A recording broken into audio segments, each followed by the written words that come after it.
Good afternoon, ladies and gentlemen. A very warm welcome to today's panel discussion, which shall be on the topic redefining infrastructure in the age of digital technology. I'm your host, Vaishakhi, for the day. So, the past 2 years have been quite significant in establishing new practices in large scale infrastructure activities. When operations got hindered in the infrastructure space, technology became the answer to almost all challenges, as we all know, be it through digital solutions to optimize infrastructure or through collaboration platforms to keep work going at the required pace. Technology has paved the path to a new reality of work altogether that can minimize obstacles and keep pushing to achieve the desired results. Infrastructure, in fact, being the backbone of any economy and the foundation of smooth operations of various businesses. There's a constant need of adoption of latest technologies in this critical sector to efficiently contribute towards the rapid development of various industries which are highly dependent on a seamless infrastructure. So, what does this entail for the future of this particular space? And how will the penetration of technology deepen in the infrastructure landscape as time flows? To delve exactly further into this arena, today we have with us five extremely well-versed industry veterans who shall guide us through this pertinent topic in the course of next 1.5 hours. So kindly allow me to introduce to you all our esteemed panelists who have graced the discussion today. First, we have with us Mr. C. Devaranjan, Managing Director, URC Construction Private Limited. Then we have Dr. Aniruddha Roy, Chief Technology Officer, Genesis International Corporation Limited. Followed by Dr. Roy, we have Mr. B.P. Singh, Principal Consultant, Rodic Consultants Private Limited. Next, we have Mr. Harshad Kaulgu, Director, Infra Design Studio Private Limited. And last but definitely not the least, as we all know, we have Mr. Sunil N.K., Country Head, AEC Autodesk. A sincere welcome to this power panel today. I hope all the gentlemen are doing great. So without any further delay, I shall start our discussion today. And to start off with, I would like to put my first question for Mr. Devaranjan. Let's get started with you. Yeah. So just to set in the context, if I may have your opinion on some of the most prominent challenges in India's infra ecosystem that came out recently. And most importantly, I would like to have your thoughts on, how did the pandemic factor further, affected into that? If you may share your views on that, please. Yeah, thank you, Economic Times, Steve and Vaishakhi. It's a pleasure talking to all the friends. As you rightly put the context while you introduce all of us, the pandemic has made us to really look at us as an organization, every organization.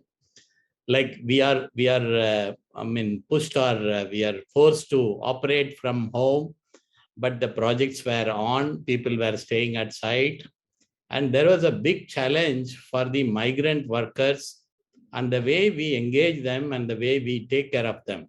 Hitherto, it was not an issue which was not known to the nation or the public, but that has glaringly come out in this pandemic, how we are all engaging our people, why they have been gone into such a difficult situation, all those things. Many good companies have managed it well, but few are smaller companies where they don't employ them on a continuous basis, where they were allowed to stay in a common place. Anywhere they will go and work, they are not attached to any company. That was a major impact on the industry, and the pandemic has exposed it to the extent possible. Number two, all of us were used to go to the project, either the management team or the execution leaders used to be there with the team to make things happen. Like a football coach, be very much available in the game. But now we were all forced to act like a remote coaches or remote guiding factors. When there was no authentic or reliable data and information available to us, which we can rely on make a decision. So that has also made us to think, are we in the right track with respect to data capturing and using it for decision making? Next comes the infrastructure, like IT infrastructure. We were thinking I can fly to Delhi or Mumbai and go to a project and talk over phone and manage the project. But many times the projects were not having the right IT infrastructure to connect with the regional or head office. To work from home was a new terminology to the construction industry. we don't really cherish and understand how this can happen for a construction and infra project.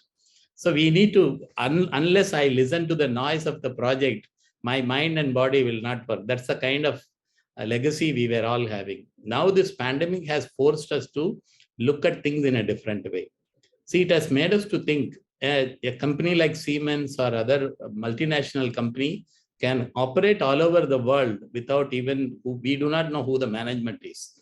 But can we also move to a situation like that? Companies like us, we all have decided let URC be known as a technology company in construction field. That's how our mind has changed to look at things. So the IT infra is also a major impact. So many companies have not realized it. Now the pandemic has made them to realize it. In a situation where the country has opened up its doors for a greater economic growth through infrastructure, we need many large format companies to address bigger projects. So these are all important factors as far as me is concerned to start with. These are all the important factors, basically. Thank you. Quite an interesting insight. In fact, definitely, it's very difficult to process that, how work from home and infrastructure industry can go hand in hand. But I guess every problem ultimately has a solution. So quite interesting to start off with. So before I move on to the next question, I have a quick announcement for our audiences. So audiences, please feel free to share your queries with us in the Q&A tab.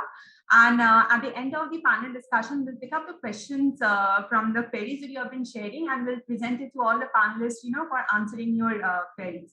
So with that, I'll move on, and I'll move on to Mr. Sunil. So may I have your thoughts on what, according to you, are the solutions that are now required to address some of these existing challenges? And another important thing is that where do digital tools exactly fit into the puzzle here? Right. Thanks, Besaki, and thanks, ET, for the platform. So Mr. Devarajan interestingly talked about data and lack of data to make important decisions. So I will start with that. The thing is that reality is that we have been using tools, different tools. We have built buildings as long as I know, very old structures are there, ancient structures, plus whatever we have built over last how many years, right? But the fact is that it is largely driven by physical drawings and physical files that move across, and the data is not captured, right? So obviously, we need a platform, or I would say the construction industry in India need to digitalize big time to actually take advantage of the data, right? So that's the first thing. And it's happening. It's not that it is not happening, but it is slow. We can also say COVID actually helped us to move needle on that front a little bit faster than it would have happened if there was no COVID. So now coming to the fact that the data, how do we actually capture data? As you start to use the tools, digital tools and digital information, your data starts to grow. And you have more, as you actually build on this data, more projects constructed and built using all kind of information that can be then kind of through artificial intelligence and data machine learning, you could actually crunch information and actually throw information out to people who can make some decisions, right? So if I've done 10 projects and I could have information as to which contractor didn't have any RFIs, or which subcontractor was most delayed, or things like that, that could help me to say that, okay, for next project, I will not use him, I'll use someone else. So that itself is a big decision, right? So coming to the digital tools, there are, of course, we have ourselves, from an Autodesk perspective, we launched AutoCAD in 1983, which was basically moving the hand-drawn drawings to computer-aided design process. So instead of a pen and pencil, we started using mouse and started creating the same line, arc, and circle in computer, right? So we had more drawings. But traditional problems still remained. In a way, it was still line, arc, and circle with no information. So now we actually are talking about digital twin, or digital data. So it's about creating a 3D digital model before it's really built on site in real. So with digital data, what is happening is that I'm no longer using line, arc, and circle, but for the fact that I use real world components to design my infrastructure. So for example, buildings, I would use walls instead of lines to make a wall, put a wall there. And I put a window, the wall opening would automatically be created, the volume would automatically reduce. So there's so many things happening behind that the data is so much more accurate. So it is not that somebody has to then figure out that this is a wall, I need to reduce the volume of window from that wall and things like that. That human intervention reduces, and that reduces the errors and omissions, and thereby reducing the traditional problem of construction industry where omission, errors, and coordination has been the biggest challenge. And that's where we lost money and project got delayed and most often overrun the budget. So that's quite some interesting insights on the digital tool aspect as I've shared, Mr. Sunil. So one thing that again and again kept cropping up with this entire pandemic situation was that the uncertainty the future holds, irrespective of industries. So if we may step aside for some time and take a look at what the future actually holds.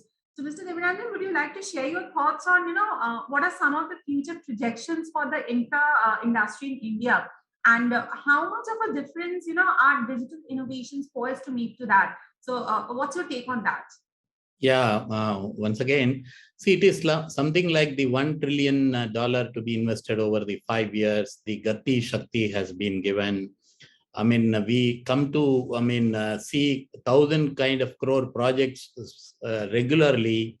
Very large infrastructure facilities are being created. I look at the urban infrastructure as a major opportunity, and the going forward metro rails. Many cities are now going in a full swing about the metro rail. That is, along with the smart cities, metro rail is one connectivity which can make the congestion and the crowding to an extent, it can reduce it. But there is a long way to go, and there is a lot of challenge for the government and the implementing agencies also. The other one, the railway is getting modernized in a big way. Like all the, the depots, which is maintaining the coaches, they're getting ultra modern with Japanese technology, JICA fund and other things.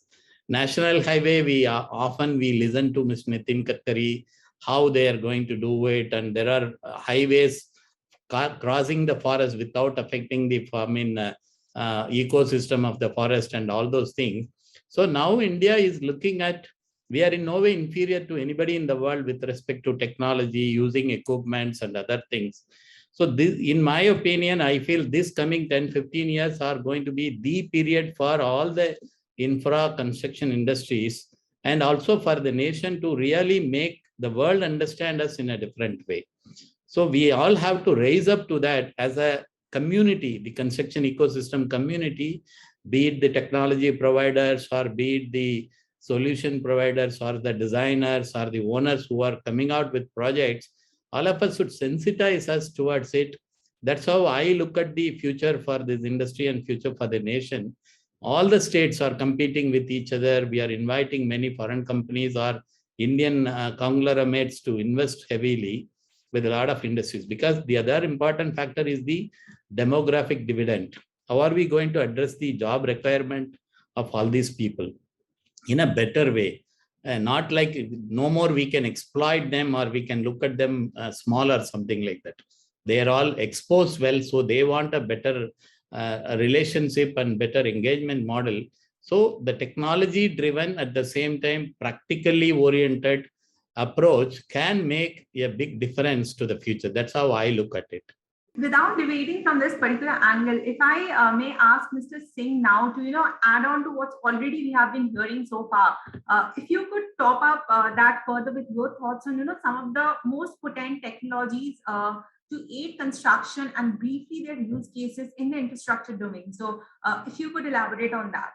We know what is the importance of infrastructure, because America rose due to infrastructure. Our next country, this China, also rose due to this infrastructure to this level. And we have a lot of opportunity for this work in India. The World Economic Forum Global Competitiveness record 2019, that India ranked 70th out of 141 countries. In case of infrastructure, and 35th out of 140 countries in case of innovation capacity. So we have a lot of innovation capacity and you can do whatever you like.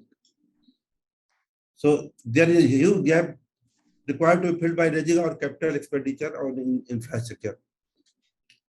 And we have a lot, this COVID-19 has given a boon, a gift to us to introduce this digital tools for all these infrastructures. In roading, we have applied this before the lockdown started. Just 3-4 days before the lockdown, they started to monitor our project, a big project we are constructing in Patna. It's a 6-lane longest river bridge in the world. It's a 9.75 kilometer long bridge, cable stayed. So we applied our technical review of the project from there, and we started by this drone cameras, video cameras, and started by Microsoft team from our head office, from anywhere our other senior officers are there. So there are different types of tools by which you can manage this. There is a digital for BIM 3D models, which can transfer the informations. We need to integrate the whole life cycle management, better communication for the data, design of engineering, etc. We are doing a lot of work in roading regarding this. We have created a roadic eye for inspection of all our sites, and we are doing monthly almost all our projects once in a month. All big projects, all small projects, their quality check. We see their what we do. We create a video, we create a drone video, and we send it to our head office. Their experts examine it and give their comments, and those comments are verified. So the quality check is also there. You can see the real time what is going on the field. So by that, that's I can show you one slide for real time presentation how we are doing it. An interesting perspective indeed we have gathered so far. You want to put some data? This is a real time. We can see what is going on the project. How RFI is coming, how RFI we are verifying, what is the comments, how photographs is taken for each and every locations of the project. This is a project we are doing in Patna. It's a Ganga Bridge, 9.75 kilometer long. So we have a lot of tools for this, and we are doing it right now. That's an interesting presentation, actually. So I guess our audiences also got a glimpse of the data point that Mr. Singh has shared, because it seems to be pretty interesting, actually. So no matter which ever industry we talk about, there's one crucial element that kind of becomes a game changer. And yes, I'm talking about the supply chain ecosystem. So diverting our discussion a bit to that angle, Mr. Harshad, how do you see the supply chain being influenced by technology in your domain? As far as my domain is concerned, wherein I'm responsible for producing detailed design for a particular project or providing supervision services to government and private entities, I see a progressive development of supply link rather than a supply chain. So it is always there is always a scope for reducing the supply chain, and ultimately it is going to be a simple link between the two entities, the supplier and the requirement. So ultimately it is going to be just a small thing wherein I just push here, just like we send an email, just put the send button in, and the party will get the required information. So in similar way, our domain is going to work. For example, I can give you one project wherein we are working, as Mr. Singh also suggested or told that in their company they are doing it. In our company also we are doing it for Jammu and Kashmir, wherein we are working as authority engineer for NHIDCL. Therein there are 3 different contractors and 3 different packages are there. So there are 3 contractors, 3 design directors are there, 3 proof checking consultants, 3 safety auditors. And on top of that, we are there as authority engineer who are working in joint venture. So, and on top of everybody, there is a NHIDCL. So all in all, there are 12 stakeholders who are direct stakeholders in this particular project. So everyone wants to have a piece of information of that project. And Mr. Sunil said that all of these technologies that we are using is to preserve the information and use it for the best, best purpose or best benefit of the project. So what we have done as authority engineer is that we have put everybody on the cloud platform, wherein all submissions of drawings, everything will be there on cloud. And uh, each of the contractors have to submit their drawings on the cloud. They will get approval on the cloud itself. So nobody needs to call anyone. Nobody needs to put any hard copies in place or just send the drawings by courier and everything. So all of that headache is already gone, and the process has become smart and efficient. So that is one advantage of it. And this is for supervision project. We are implementing this for our design projects as well, wherein we are providing all of our drawings and submissions on cloud itself. So as a business owner, if I am producing all the drawings on cloud and I'm delivering out on cloud, my headache for maintaining the data and handling the data at my local computer, local hard drives, or having a local server is also, so that is, I think, the goal to which everyone should work and try and get most of the benefits from these advanced technologies. So as I just said, this overall cloud management system is going to be a game changer and the way forward.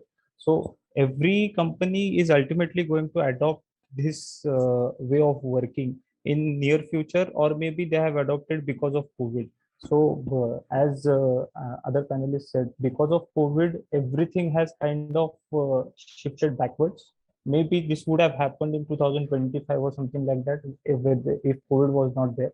Indeed, well pointed, Mr. Harshad. So as we all know, like talking about technology in modern day, one thing we simply can't ignore, and that is data.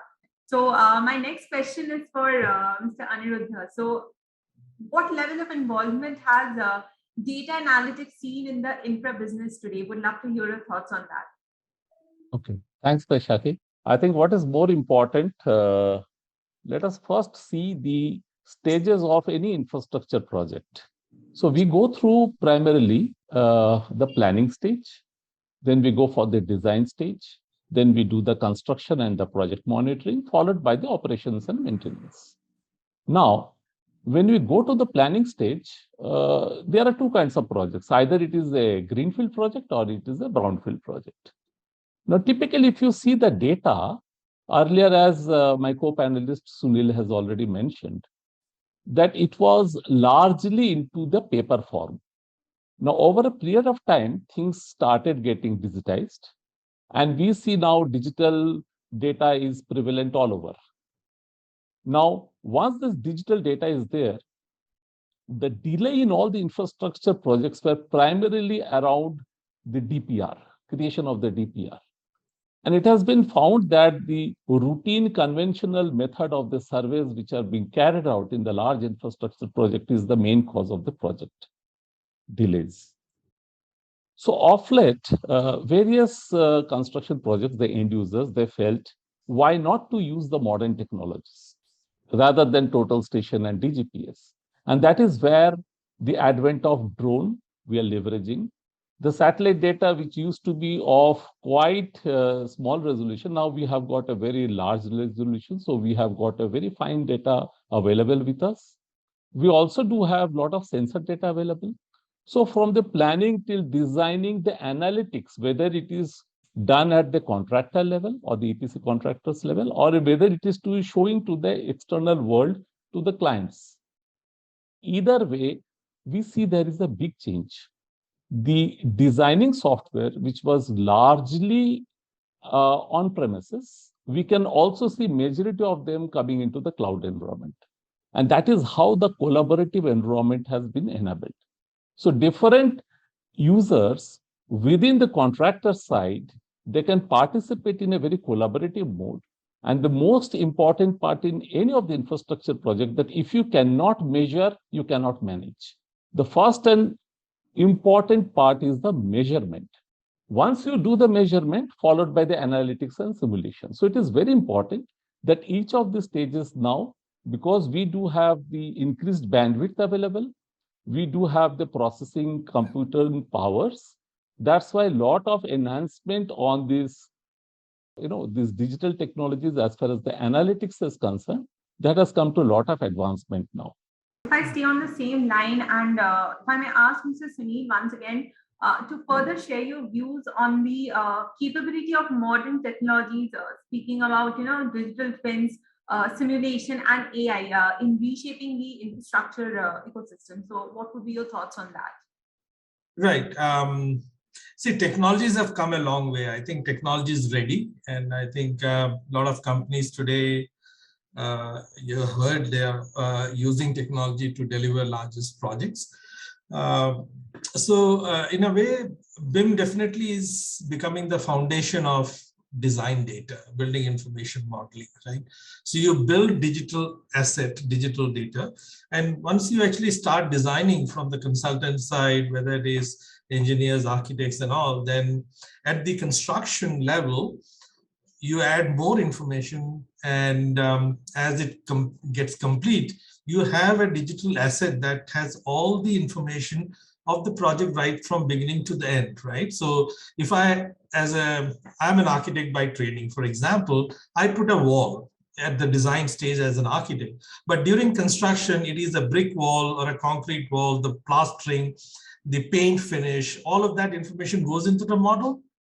So in the at the end, when the owner operator is maintaining the building, he could actually go and say at one point when the walls have to be repainted or something, that you can quickly go and check what paint was used, which shade, where was it bought, and you can actually go and buy the same paint and redo the paint, or anything that you have in the digital asset, right? So basically the information that was put in the design stage is being used to manage and maintain and manage the asset in a way. So that's the advantage of having a data-driven approach that actually gives you, that comes from building information modeling. Now, we have had a tradition of designing data, so that means you are creating information in the design phase. But we never thought about how this information is being shared effectively between different people. So many trades come together to build an infrastructure project. So it is important that each and everybody is seeing the single source of truth. So the issue is that people have different information, and that delays the project because of errors, omission, confusion, and all of that.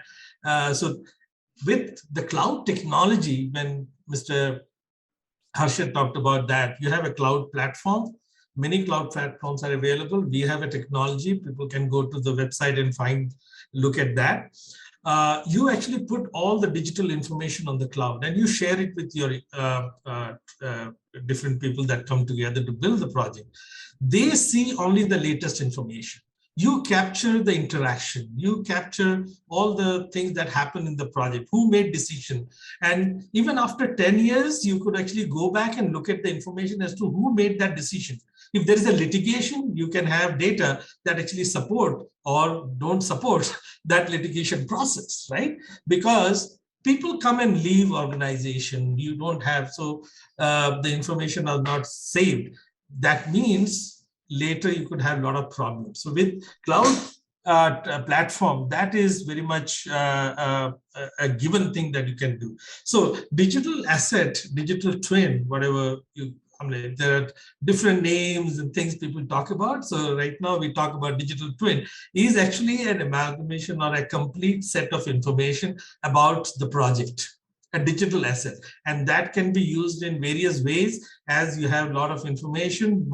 A lot of people are writing AI-based tools to extract what is needed at different point of time. So if you are managing an asset, you could actually, if something goes wrong, before things go wrong, you could actually preventive maintenance is possible today, right? Because the data is there. So all those kind of things are happening. So that's kind of the tools are there. We just need to make sure people, the people are trained to use them and deliver. Once that is done, you'll have projects being delivered much more better and better quality and on time. So far we have talked about the positive aspects that technology brings into the table. So now I would like to shift our focus for a while towards the challenges that's out there, and how do we envisage to take care of that. And in this aspect, I would like to have Mr. Singh's thought on, how far do you think these digital solutions have been embraced by the Indian infra industry? What's your take on that? Thank you, Beshaki. In India, we have more than 2 lakhs of bridges inventory, and most of the bridges are very old.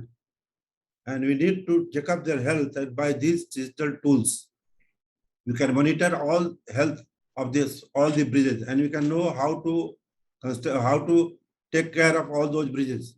And we can take decision which bridge is important to repair and which is not important to repair as per our funds requirement. So we are doing this work in Rodic also. We have a lot of bridges to monitor their health. So we are doing by these sensors, and all data are going to the clouds, and anybody can approach all those data as stakeholder from the cloud, and we can know the health of the bridge.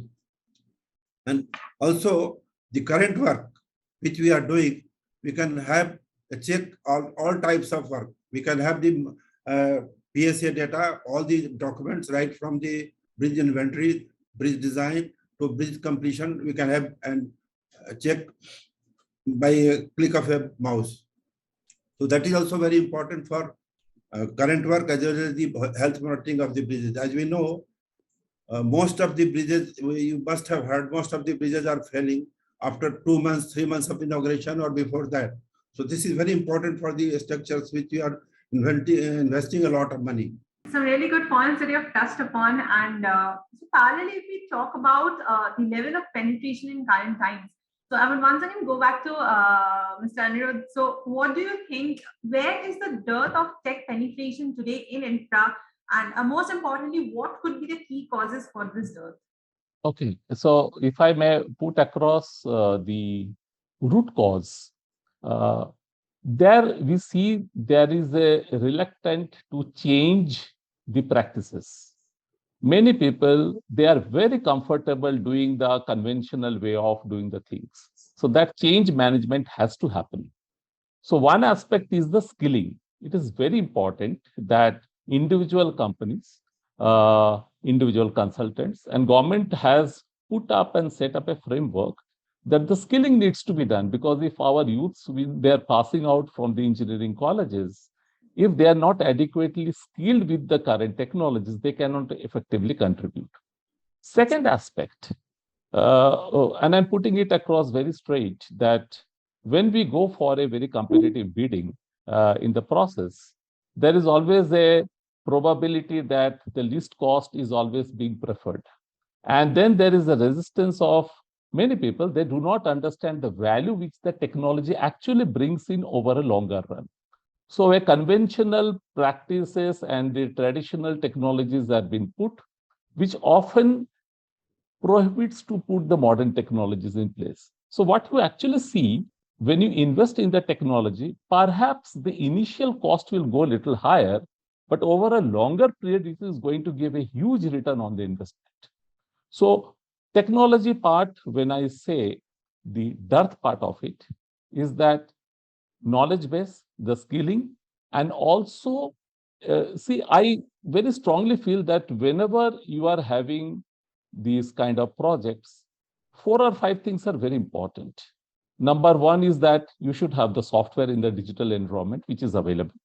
You do have the hardware, so on premises and as well as you do have in the cloud, that is available in India. You also do have the procedures, very, very well known to us. What is the procedure? What is the domain knowledge? Data part, actually, we do not use always the best of the technologies. So usage of LiDAR, usage of drones, usage of the sensor-based, usage of data analytics in terms of AI ML techniques to extract the high-resolution satellite data, automation. These are the some things which are very important. And I think with this, the other aspect, I think, is the lack of sharing. The first aspect is that whatever the individual data sets which are available with the customer, So there is a practice that you collect something from the field, you collect also from the secondary sources. Now these data sets needs to come together, and then together it should perform. So ideal part is that many cases, if there is a proof of concept done for the similar projects with the modern day technologies, I think it will have a great future. Those words actually. So now that we have some fair amount of idea about the challenges that are being encountered, let's try to focus on some of the feasible solutions that can be implemented to counter such existing problems, at least measures that can be undertaken. So with that, I'll go back to Mr. Sunil here once again. Mr. Sunil, how do you suggest various ecosystem players, both private as well as public institutions, should contribute towards driving technological penetration in India's current infrastructure environment? So I think one of the key aspects that I've seen over time, I've been driving BIM or evangelizing BIM since year 2000.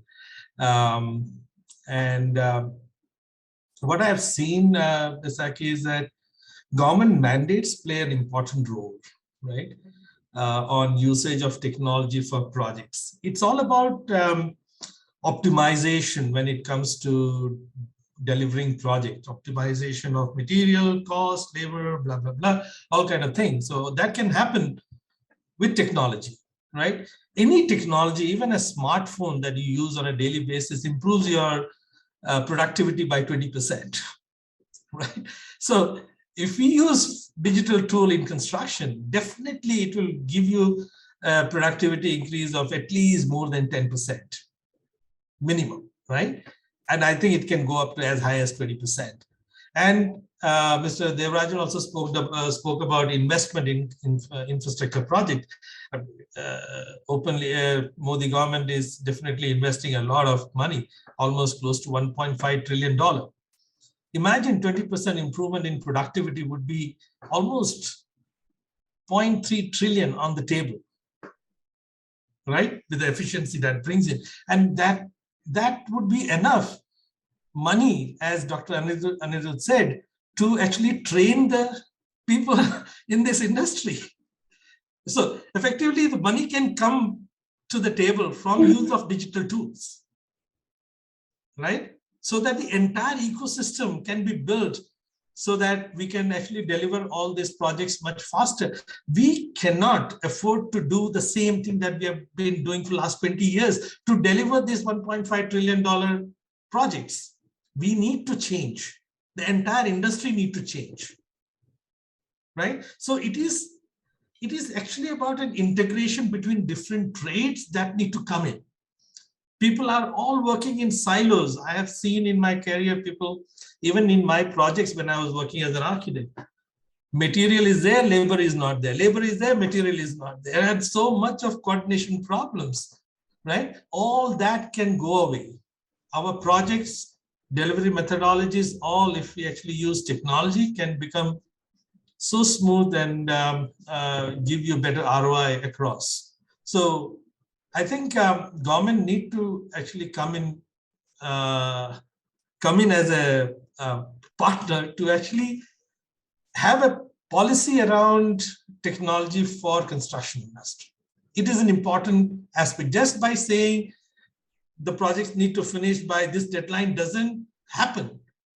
We don't have history of that. Every project is delayed, right? Every project overruns budget and it's taxpayers' money. The project where you need to deliver 10 projects end up only 5 projects are completed. So what happens to the money, right? It is important. The time is right to think and work around a policy for technology in construction. It's very well put, actually, and taking a cue from your response so far, I would like to ask Mr. Devarajan. So already what Mr. Sunil has mentioned. So apart from that, at a regulatory level, do you think the government can take up any further steps to, further boost the digitization drive in infrastructure? What would you say on that? Yeah. Before answering that question, you have somewhere asked about the challenges for all these things. Mr. Anirudh also mentioned about the mindset. See, there is a transformational process has to happen in the mindset of construction entities. There can be some effort should be given because many people believe that still the old way of doing things can take them forward, and their public companies, they in the public domain, they also struggle to maintain their credibility or something like that. So I personally feel it is not the technology. These technologies has to go to the construction field for a transformational process, just not the technology. The mindset of the industry has to change to adapt to all these things. Coming to your point, this point of government's intervention, yes, government has initiated, like the BIM has become a mandatory thing in the CPWD projects, where when it is a design and build project, they are asking us to do the design with BIM platform. So which is one way of encouraging these technologies. Number two, as I mentioned earlier, the Gati Shakti program, where the government wants to operate under one single platform, all the larger projects where every information, the hindrances can be overcome by different departments' participation. If one department is not responding, it will be known, and so that department will be pulled to perform. So these are all some of the aspects. But like some time back when I was in Singapore, I could understand from them that any construction company going for like a digital solution or a software usage, the government was reimbursing some percentage of the technology investment. See, the textile industry, I used to tell this in every forum, the textile industry, what it is today, than it was 20 years back, mainly because of the technology upgradation fund. If you go to the Ministry of Textile data, the huge money has been invested. That's why we are global standard textile companies, like be it spinning or the processing or the garmenting. Now we are able to compete with the world. If you see the Australian FTA, free trade agreement, textile was the first industry to jump on and make use of that opportunity. So we are yet to think, construction is yet to think ourselves as a global entity or a global player or something like that. So government can encourage us to go for technology. Suppose I invest huge money to buy a the piling machine. We invest 9 crore to buy a German machine. We do not know it is a diminishing asset, deteriorating asset or something like that, whereas it is producing some result. Whereas like all our friends were telling about technology, as it is being used by any company, it will get enriched. It's not the product. It is the people who are going to get enriched by using all those technology. They'll become versatile.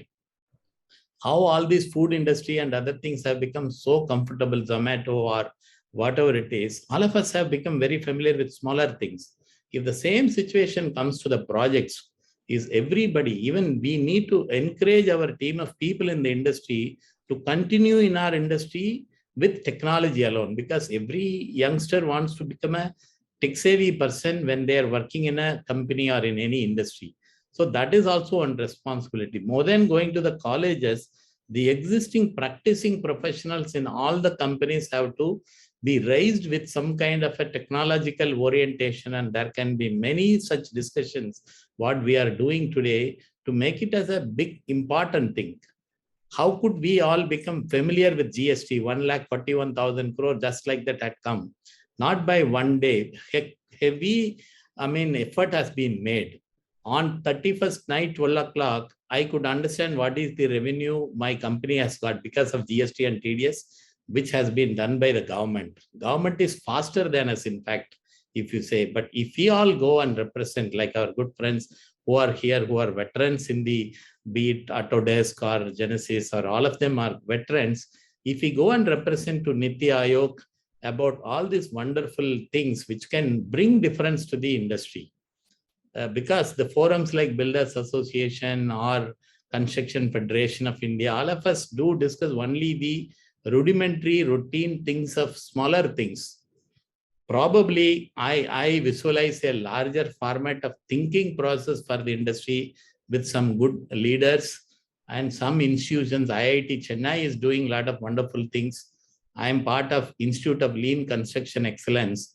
Some 6 companies and IIT, we are all doing it for the 6-7 years. How do we bring the Toyota way of production kind of thing in construction.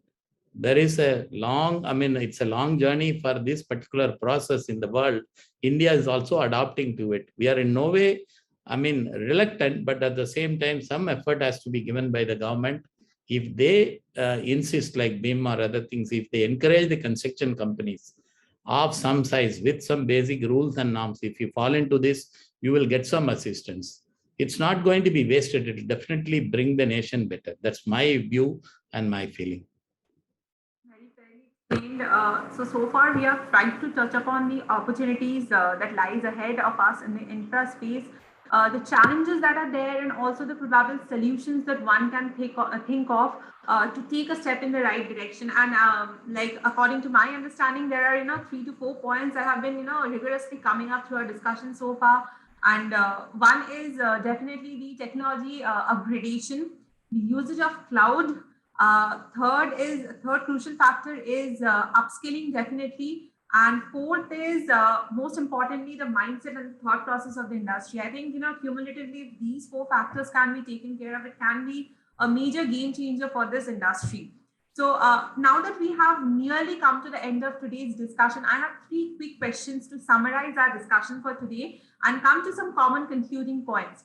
So with that, I'll ask Mr. Harshad, what according to you are some of the immediate to-dos for infra companies in this particular context? Firstly, in my opinion, all the infra companies have to accept the fact that digitization is the way forward.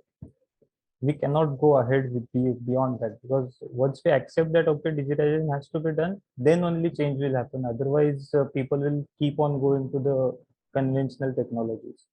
Just like an advertisement I could think of while we were discussing, there was an advertisement of Maruti Suzuki, I think, which used to flash a few years ago. There is a person who is buying a yacht, and he goes there and he asks, "Kitna deti hai?" So that kind of attitude will not work when we want to change our way of working and we want to change our mentality as far as tackling these projects are concerned. Because ultimately we have spoken about $1.3 trillion and everything.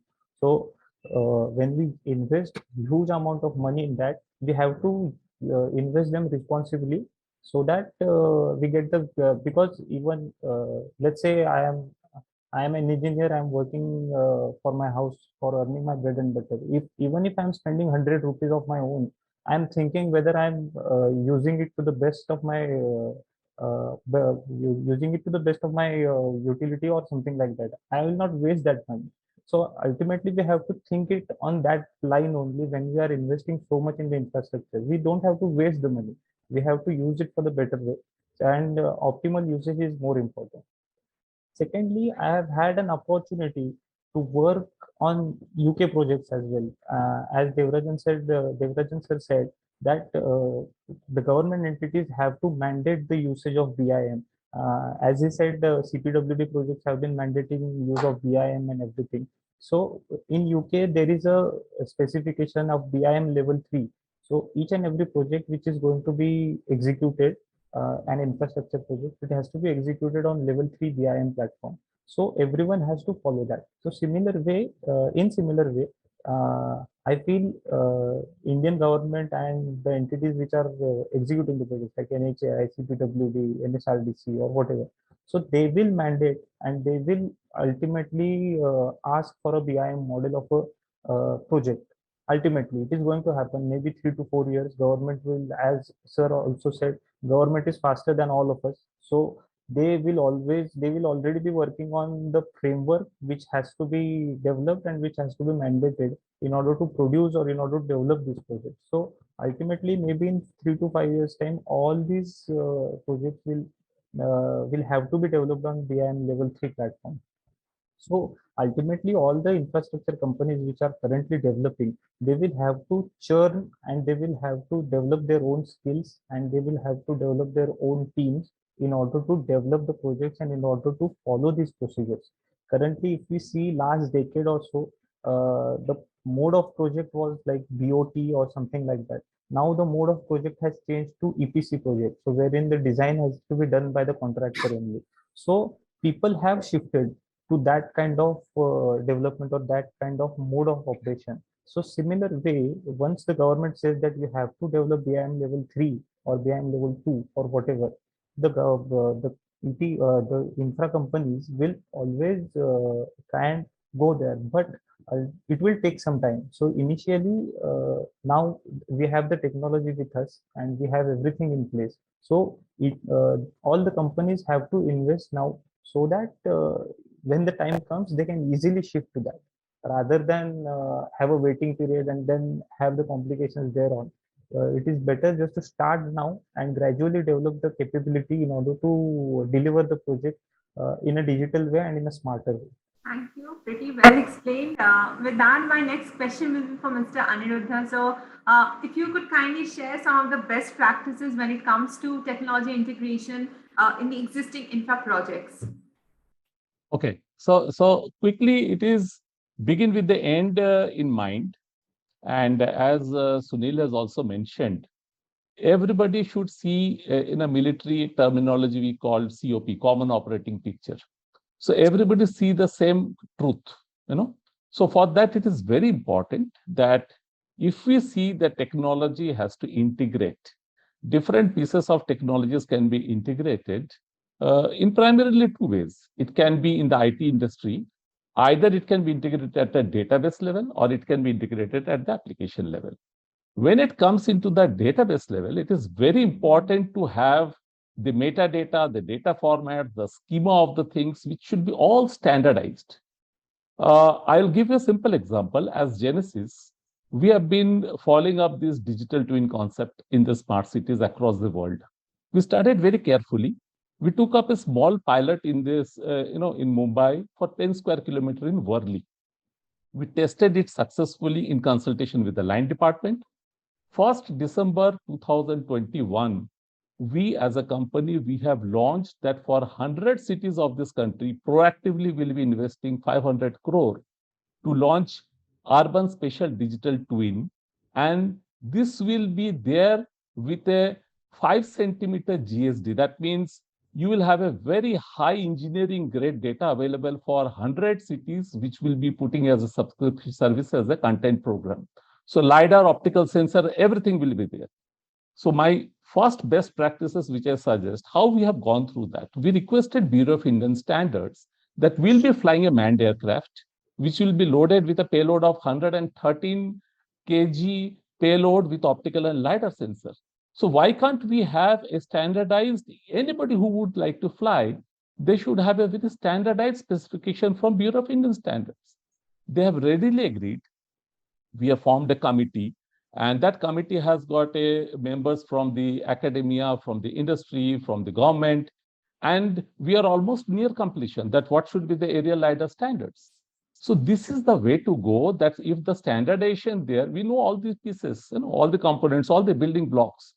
If we can proactively talk to the people, we have been supported by NITI Aayog, we have been supported by Bureau of Indian Standards. So the first step and initiative has to come from us, I think, I think there is a support all around. And once this data is created, then there are technology partners, then there are startups who will be creating n number of applications on top of it, and then this is how this industry will have a lot of vibrancy. So in my simple word, I can tell that standardizations of the very clear responsibility and roles and responsibility, who should do what.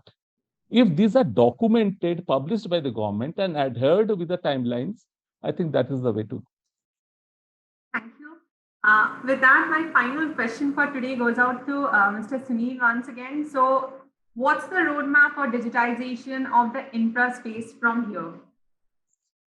Okay, so what I feel is actually productization is here in construction industry, whether you're building metro projects or airports or buildings, the whole idea that construction industry and manufacturing industry, there is a convergence happening. More and more of construction projects are today manufactured. So what do I mean by that? Precast is already here. When you look at metro projects being built, it's offsite, manufactured offsite, brought to the site, assembled, and you see metro projects being constructed much faster than what was done 5-10 years back.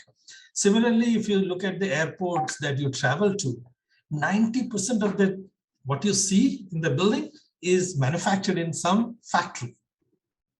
And so it is important that the designers of construction projects have a ability to think how the thing will be manufactured and put together as a end product, and that actually changes the entire dimension of your thought process, and that actually brings in sustainability, that brings in speed, that actually we are talking about customization.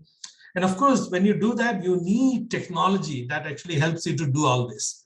Design and analysis hand in hand so that you optimize your design for design as well as material and all of that. So you have a very optimized design, first of all. Then when you get into construction, it actually speeds up the construction because you have the entire ability to see what that construction will look like in the end, because you already have a digital asset ready, right, before you got into construction. So you have actually fixed all the errors and mistakes in the digital model. So when you do construction, there is very little error. There's no error at all.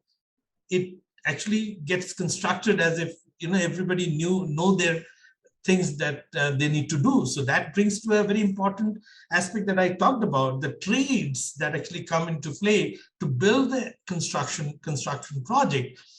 We need to have better integration of these trades together so that technology can give them the ability. You don't have a situation where I talked about it earlier, a trade comes into the construction site and they don't have equipment or they don't have material or things like that. So the entire coordination happens in such a smooth manner that everything is it's like a machine production, and there is no mistakes and there's no wastage. So some small subcontractor comes in, and if there is a delay, he is losing money. Somebody is losing money. We don't need to make it happen like that, right? We can make sure everybody who participates can be doing their bit more efficiently, and they are not losing any money. And of course, in the end, I actually look at the entire construction value chain in a way that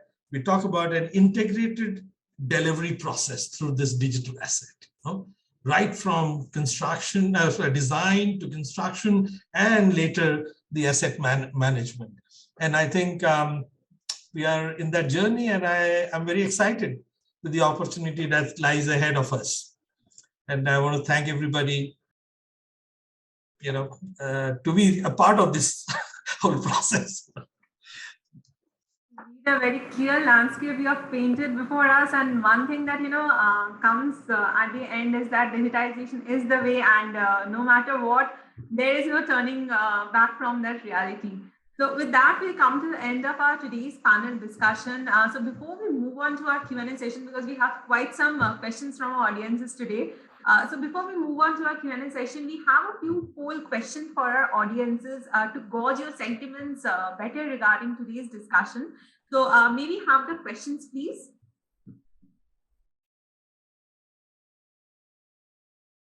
So the first question goes out: do you find the discussion interesting? And the options are yes, no, and somewhat.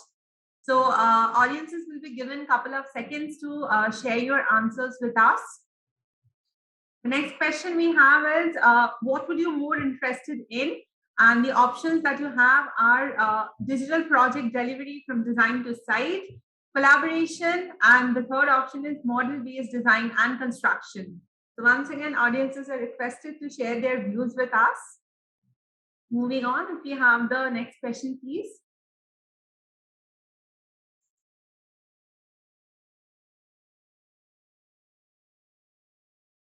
And the third question that we have is, do you want an Autodesk representative reach out to you for a detailed discussion post this panel discussion? And the options said, yes, I would like to receive a call. No, not interested. And third, I'll reach out to my reseller.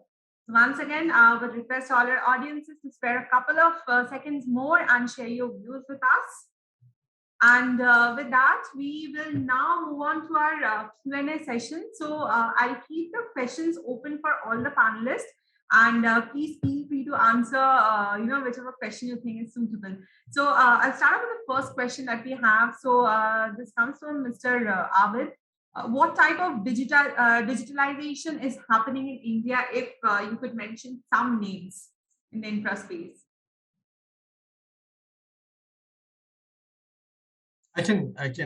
See, there are a lot of tools out there, so I don't want to say that I want to actually project Autodesk tools. So definitely from our point of view, we have for BIM, we have Revit, Civil 3D for road and bridge and rail design. We also have Connected BIM, which is BIM 360 platform for collaboration, right from in the design stage or pre-construction, construction. So all the tools are there, many platforms available from competitions too, I guess, so that's the part in terms of the tool itself. And in fact, for design analysis, analytic tools are also there, a lot of analysis tool, whether it is about building a green building or green structure optimization or civil, whether steel or rebar design, or optimization of MEP components, designing a air-conditioned building. So all that is there as part of the design tool. So people can very well use all of them to, and of course, clash detection and all, which are all so many technologies, so many things, vertical analysis of vertical transport, so that is lift analysis and all that is, everything is available. It's not the tools are there. So now we just, as I said earlier, Dr. Anirudh also mentioned that training is important, right? And actually taking up these products and getting trained so that we can use it in the projects. The question is, how can we train contractors, the agencies, and get implemented the digital tools that's essential for the execution of projects? Again, I think Dr. Anirudh again mentioned, it's actually, I think there's a role that every one of us have to play in actually making sure students of tomorrow actually comes out with the knowledge, right? So that means in the Education Institute, we actually train them with all the technology that is available, right? And students get equipped with that. And of course, I think the companies, Mr. BP Singh can actually kind of maybe Mr. Devajan can pitch in here. I'm sure they have some training programs internally to actually train the people that come into doing projects with them. So that's an alternative thing. I would definitely maybe ask them to contribute here. I may like to add here, what happens, like we have been doing many projects for outside the country. And for every project, we learned a lot of good things. We have formulated within our own company training of the trainers. So once the certain people, they get trained, they in turn train the other freshers. And it is difficult that engineering colleges, definitely they get the skill sets and they can jumpstart the project, which we and the industry always look forward to. So rather than a fresher with no caps and no skill sets available other than the educational degree, may not be that much preferred compared to the one who has got some certification in this kind of tools. And that is what our HR prefers. In spite of that, when they come into these projects, then we feel that it is very important to have the on-the-job training. And I think it is a good practice that every company, they should have a training cell. And this is a continuous program. I would like to also put it across this, from the work from home culture, we have made it mandatory that not necessarily one has to depend on the company. One can always go through the Coursera, Udemy, edX. There are so many things, and we have created a reimbursement of the fees, if at all it is incurred, as a part of our HR policy, because it is a skill building and they have to return back to the company by virtue of their enhanced skill set. So I think every company should promote this kind of culture. Just to add to this point, if I may, we are responsible for delivering the designs to contractors, basically. So the question, it suggests that contractors who are basically executing the projects, their teams are not well versed with the technology. So what we are doing in our company is that We are collaborating with the contractors and we are providing them with our own team just to do all these soft skills and software kind of thing, whatever is required, just to get the input from the site. So while we are doing a project with them, they are getting educated. So there is a collaboration of, let's say, 2 years or something like that, because the life cycle of a project or construction cycle of a project is around 2.5 years mostly, on an average. So our team who are well versed with the software, they are in touch with their team and they designate a few people just to get trained. So this 2.5 year journey for a particular project actually trains their people in order to use this technology. So it is just like a technology transfer which works. So we provide a consultancy to them just to train them, and they can use it for their next project if they wish to.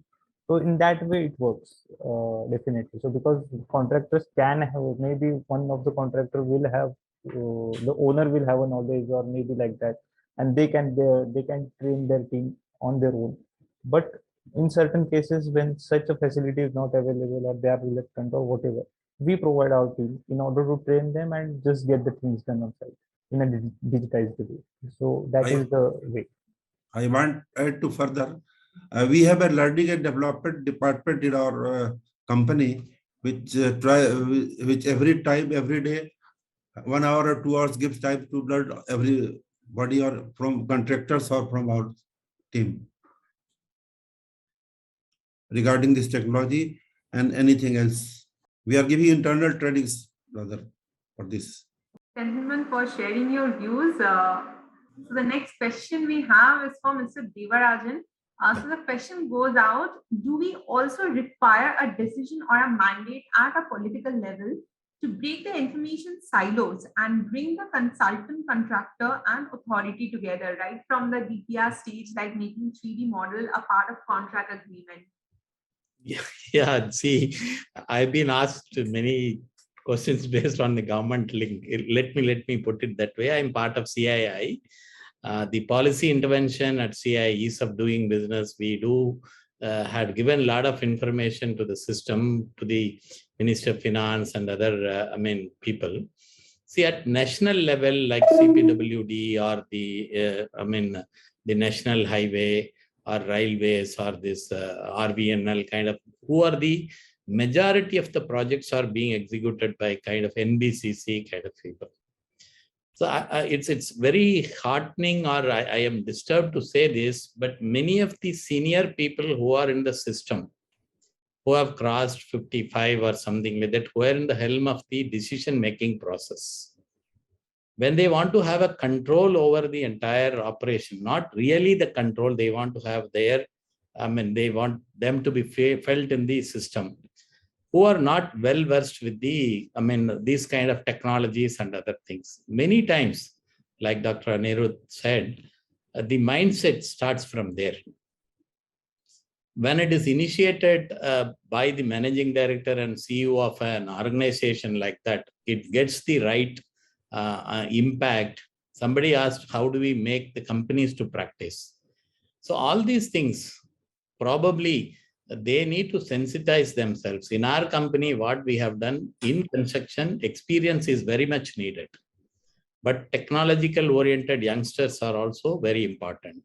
So we have done a system of buddy system, a senior with a technology oriented youngster as a buddy to him. Both of them will make a, in the decision making process or implementing any such new ERP or any like any other product, we make both of them feel comfortable. Instead of the elder training the younger one, the younger trains the elder one on using technology and other things. So probably because this industry needs that wisdom also, just like that you cannot do. One important factor in this group discussion we have not done is the business side of it.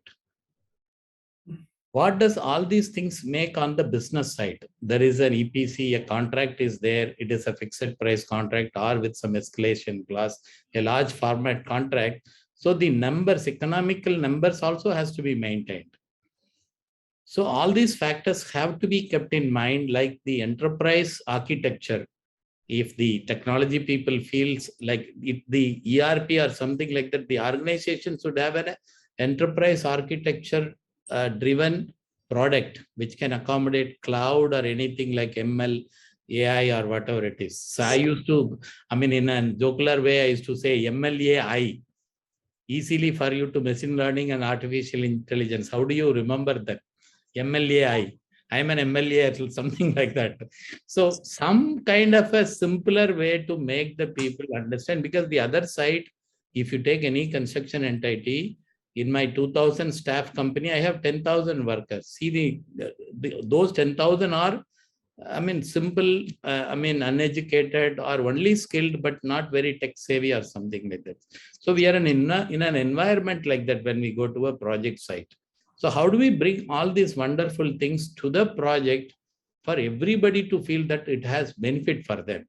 So that's how, if we go, definitely the government also, we can definitely do it, like Mr. Anirudh again said, with the, the Bureau of Indian Standards, how they have taken the NITI Aayog also into the fold and doing it. This has to be done. Definitely the time has come. We are all oriented towards it. Maybe we can select some 100 good companies in the country, pilot everything on their projects. And one more thing, like somebody said, sharing. Knowing is not doing. When I know something, I cannot do it. Doing has a mindset, doing has an effort, doing has a commitment. So how do we, I mean, I can give my project as a model for any company to come and see. Nothing I'm going to lose. Company cannot just like that build a team like any company like us had done it. Or for that reason, good companies have done it. So at least when we understand, definitely this process will go into the industry in a better way, because India needs good construction companies who can use all these technologies, and all our projects needs to be completed on time. That's how I personally feel as an industry person. I want to add further to it. We need to some changes in the EPC clauses, because EPC clauses, what construction is going on, its duration is living time is very less. We are constructing bridges for 100 years and they are falling in 7 years, 5 years, 10 years. Previously, we are constructing bridges for 50 years and they are living for 100 years. So we need to change the EPC clauses regarding design, etc. Further, we want more skilled persons. We are acute shortage of skilled persons in this field, with the contractors as well as with the government, both. Thank you, Mr. Singh. The next question goes out to Mr. Anirudh. So the question is, how to facilitate the interoperability of the data between the different tools like GIS, CAD, design software, etc. So primarily, when you talk about this convergence and data integration, interoperability is the key. So initially, in the early 90s, when I started GIS, I found the CAD files are not being 100% natively read by the GIS software. And then eventually I could see a technology trend that either of these softwares, they started exchanging and reading it natively. And then that is how, from the industry point of view, through their own need in the market, this kind of integration and interoperability was possible. But eventually, in the International Standard Organization, ISO, they formed a committee which is called ISO TC 211. Technical Committee 211 talks only about the geographic part of it. And that elaborately deals with the interoperability part. And Bureau of Indian Standards is actually a mirror set of ISO TC 211. So whatever the best practices which are there in ISO, I being a member of Bureau of Indian Standards Geographic Committee, so we adhere the best of the things which is more suitable for India. This is one part. Second part, there is another non-profit organization which is called OGC, Open Geospatial Consortium. So whenever we share any image data, whenever we share any feature data, these data sets are interoperable. Now, I can see in most of the government tenders, this is one of the very important clause that we should have OGC compliant data sets like WMS, WCS, WFS. And in terms of digital twin, when we talk about the 3D, CTGML becomes the de facto standards. So we are progressing well. One area of concern, definitely, and I think we are working very closely with either of the parties. So there is still some challenge in seamless integration between the GIS and the BIM. And that part, the efforts are going on, nothing to do with the ISO or nothing to do with the OGC, but the leaders in the industry who are developing these softwares, they are trying to address this issue. And I think sooner we'll find there is a compatibility in terms of interoperability between these. Thank you. We'll quickly take two more questions due to paucity of time. So the next question goes out. Road safety is important concern nowadays in road infrastructure in India. So how do you think that technology can help in reducing accidents? Mr. Sunil, you want to take up this? I'm not a road designer, but I can. So I'll take this. I can take up this. Because let me put it across. Government across the states, they have created a program which is called Road Asset Management System, RAMS. And I think a fantastic work has been done by state of Orissa, in which, the modeling of the road. So what is very important, there are multiple ways of collecting the road assets. One of the very essential aspect is the collection of data through LiDAR, through the network survey vehicles, through the LiDAR-based, in the rooftop of the vehicles, you do have this camera fitted in, which is 360-degree panoramic imaging camera, also fitted with the LiDAR data sets. What it provides, every point that is in the corridor of the street, that has got a value of X, Y, and Z. And that is how you can build the 3D environment, number one. How does that help? Because when you actually design the softwares, the road, the safety factors are many. It can be a potholes. It can be a bad design in terms of the geometry, the curvature, the gradient, in terms of the medians, in terms of the culverts, the heights, the pavement, the shoulders, all these factors, the mistakes that has been done in the past, knowingly or unknowingly, that can still be rectified. And government has taken steps onto it, even up to the manner that how much between the two lanes, if there is a vegetation that needs, because in the night, if you put a dipper, actually it has got a lot of problem to the driver, which is coming from the opposite side. So how much should be the height of this, the median vegetation, which will not obstruct the eyes? Up to that level, we have been addressing. A good project has already started by one of the faculty from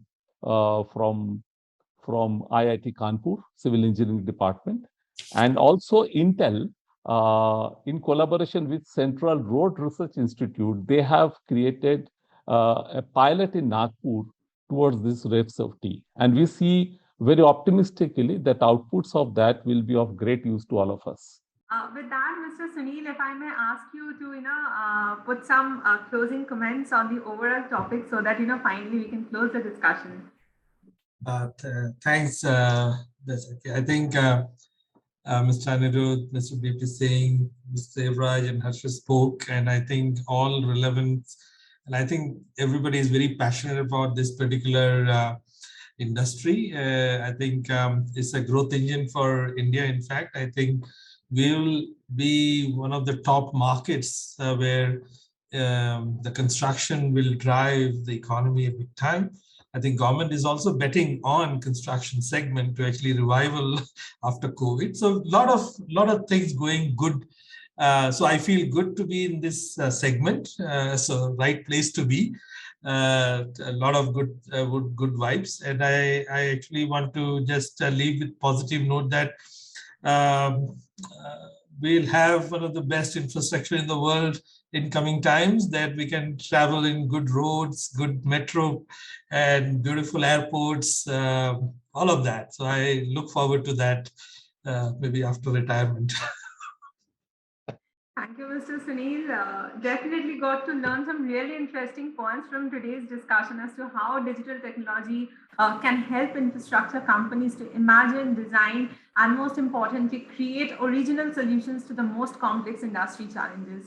Thank you, panelists, for taking our time today, for being with us, and most importantly, sharing some wonderful and very practical insights with us. With that, I would like to extend a sincere thanks to all of our audiences also for staying tuned with us throughout the session today. I hope you all have gathered some really good and actionable insights after attending today's session. Team Economic Times take this opportunity to wish you all the safety and the best of health. Take care, everyone. Stay safe and have an amazing evening ahead. Thank you once again. Thank you. Bye.